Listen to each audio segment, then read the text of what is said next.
کھانا وانا ابھی ہوا ہے یا نہیں؟ ابھی ہونا ہے نا، پھر تو بات کر سکتے ہیں، ورنہ نیند بہت آتی ہے۔ 3 آدمی وہ جو ہے نا، وہ کووڈ کے زمانے میں میری طرح کے داڑھی والے تھے، تو داڑھی والے ذرا کھاتے زیادہ، کیونکہ داڑھی کی الگ ڈائٹ ہے نا، ایک تو جسم کی ایک داڑھی کی، تو وہ گئے کووڈ کے زمانے، رمضان تھے، تو دکانیں ساری بند تھیں۔ خیر 3 پہلوان میرے ٹائپ کے آدمی، ایک ملا چرغا، اب انہوں نے کہا یار یہ ایک چرغا 3 کیسے کھائیں گے، صبح روزہ رکھنا ہے، ایسا کرتے ہیں ایک کھا لے 2 بھوکے رہیں گے تاکہ ایک تو مزہ کر لے، ورنہ تینوں بیچارے ایسی۔ کہا ٹھیک ہے کیا کریں، کہ ایسا کرتے ہیں ہم ایک پلان کرتے ہیں، جس کو رات کو اچھا خواب آئے گا وہ کھا جائے گا، باقی 2 بھوکے رہیں گے، ڈن۔ تو ان تینوں سو گئے، صبح پہلے کو خواب آیا،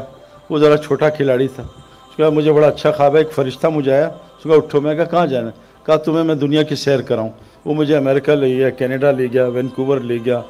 لاس اینجلس لے گیا، بڑا مزہ ہے ان کا ماشاءاللہ، کہا چلو چرغا میرا ہوا۔ دوسرا ذرا اور اچھا کھلاڑی تھا،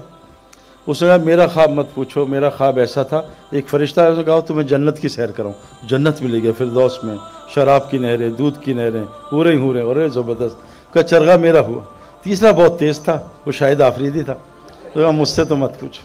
کہ کیا ہوا، کہ میرے پاس فرشتہ کو اٹھو، کہ کیا ہوا، کہ کچن میں چلو، کہ خیریت، کہ چلو کچن، ڈنڈا لیا، میں اٹھا کچن کا، فریج کھولو، مجھے فریج کا کھاؤ چرغا، کب میرے دو کا کھاؤ چرغا، میں سارا چرغا کا، ظالم ہم سے نہیں پوچھا، کہ میں آیا تھا تم امریکہ میں تھے، تم جنت فردوس میں